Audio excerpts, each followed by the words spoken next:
प्यारे देशवासियों, नमस्कार।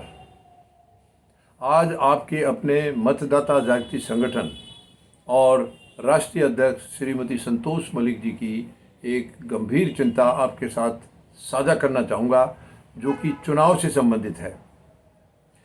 चिंता ये है, देखिए, चुनाव निष्पक्ष होना बहुत ज़रूरी है। जब चुनाव अगर निष्पक्ष नहीं है तो चुनाव होने का कोई अर्थ नहीं रह जाता है। और चुनाव निष्पक्ष होने में बहुत सारी एजेंसियां इन्वॉल्व होती हैं, बहुत सारे पॉलिसीज़ और कानून ये सब लागू होते हैं। लेकिन अगर वो ज़मीनी स्तर पर ज़मीनी हकीकत अगर वो नहीं बनती है तो फिर कोई फ़ायदा नहीं है, फिर ये केवल दिखावा है। अब इसमें सबसे बड़ी दखलंदाजी आपसे मैं बात करना चाहूँगा, क्या प्रधानमंत्री को चुनाव के अंदर इतनी इन्वॉल्वमेंट उनकी होनी चाहिए, इतनी दखल होनी चाहिए राज्यों के चुनाव में? ये दुर्भाग्यपूर्ण है। देखिए, इस देश में अमृत महोत्सव मनाया है हम लोगों ने, यानी कि 75 साल हमने आज़ादी के पूरे कर लिए। हालांकि ये कड़वी सच्चाई भी है कि ज़मीनी स्तर पर वो 75 साल वो अमृत महोत्सव का कहीं हमें कुछ दिखाई नहीं दिया है जिसके लिए उसको मनाया गया है। वो समझ से परे है। लेकिन चलिए, जो भी है वो तो हो गया, पीछे चला गया, उसके बारे में बाद में बात करेंगे। अब 75 सालों में किसी भी प्रधानमंत्री ने इतनी इन्वॉल्वमेंट कभी भी नहीं रखी चुनाव के अंदर, राज्यों के चुनाव के अंदर।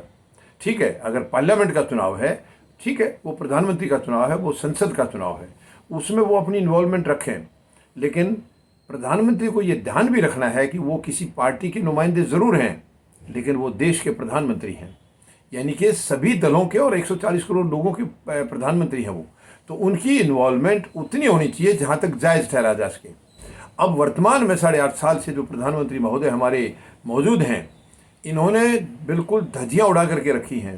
इनका मकसद ही केवल चुनाव जीतना है, चाहे वो धांधलेबाजी से जीते, चाहे वो शरारत करके जीते, चाहे वो किसी को दबाव डाल के जीते, किसी भी तरीके से जीते, चाहे वो मूर्ख बना कर जीते, चाहे वो जनता के सामने झूठ बोल करके जीते। मकसद है इनका चुनाव जीतना, क्योंकि चुनाव अगर नहीं जीते तो शायद इनको खाना भी हजम नहीं होगा। ये आए ही केवल इसलिए हैं कि देश को बर्बाद करना है, और बर्बाद करने के लिए इनकी हाजिरी जरूरी है वहाँ पर। ये बैठेंगे नहीं तो बर्बाद कैसे करेंगे? और वहाँ बैठने के लिए कोई भी साजिश करनी पड़े, ये किसी भी हद तक जाने के लिए तैयार हैं। ये एक विशेष किस्म के प्रधानमंत्री देश को मिले हैं। ये बहुत ही दुर्भाग्यपूर्ण स्थिति है देश के लिए, बहुत ही तकलीफ दे है ये कि यानी प्रधानमंत्री को जो इनके मुद्दे होने चाहिए, जो इनकी जिम्मेवारियां हैं, उनसे भागते हैं। ये जो प्रधानमंत्री के दायरे में जो काम आते हैं उनसे भागते हैं, और बिना मतलब की चीज़ें जो चुनाव में पार्टी है, इतनी बड़ी पार्टी है, ये तो कहते हैं सबसे बड़ी पार्टी है इनकी, दुनिया में सबसे बड़ी पार्टी है, फिर ये एक ही आदमी चुनाव में हर जगह क्यों नजर आता है?